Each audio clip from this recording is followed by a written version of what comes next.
If you are preparing for an assessment center for a management trainee program, then you definitely have to watch this video. And even if you're preparing for a regular interview, this will still be relevant because all that an assessment center basically is one huge interview. And in this video, I want to share with you 5 things that you should not do. An assessment center is basically like a mega interview. So instead of having 1, 2, or even 3 interviews that are conducted on several different days, during an assessment center, all the tests and interviews happen within one whole day or sometimes even 2 days. If you want to find out what kind of tests you are likely to encounter during an assessment center, then you can check out my other video, and I've listed the link to the video above here. A bit about my own personal background. I started my first career at a multinational bank as a management trainee.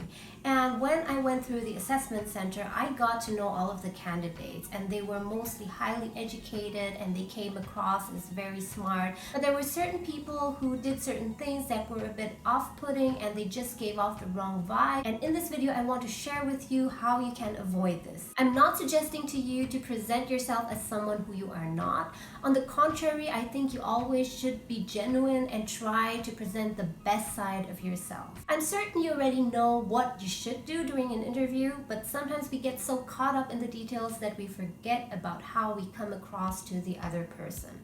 So now I want to tell you specifically what not to do, things that could potentially turn off the interviewer. Number 1, saying, "I don't know."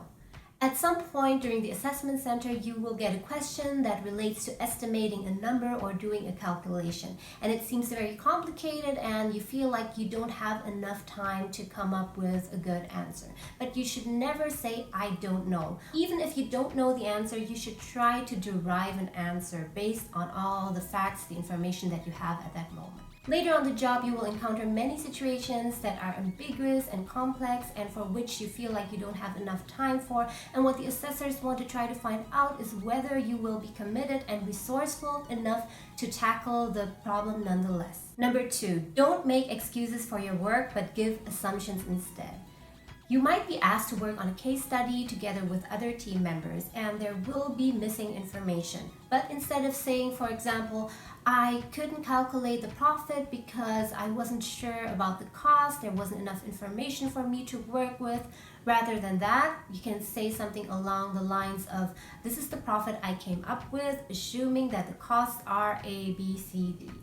And also never put blame on any of your other team members because this may reflect badly on your ability to work as a team. Number 3, don't ramble. Rambling is not professional. It gives the impression that you are not able to focus. So when you are doing your presentation, let's say that your presentation has 5 parts and you have 10 minutes, don't spend 5 minutes on one small part where you talk about the issue that your group had to find a specific number. Number 4, bad body language. There are many details related to this, including eye contact, gestures, and body posture.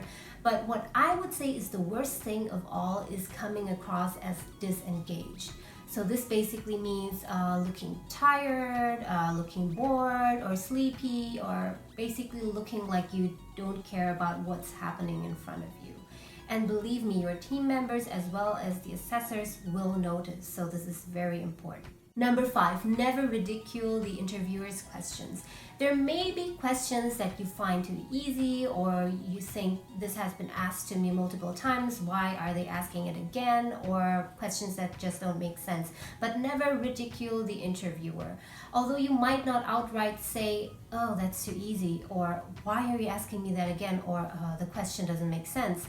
But your facial expression will give that away. So really pay attention to that and don't signal in any way to your interviewer that you find it funny, strange, or awkward. So these were the 5 things that you should try to avoid at any cost during an assessment center or interview. Remember that oftentimes people are not solely judged based on their skills. Although I believe that everyone, the interviewer, assessors, are trying to judge and assess their candidates as objective as possible, they are after all human. So the way that you relate to them as well as to other candidates in the assessment center will affect their decision.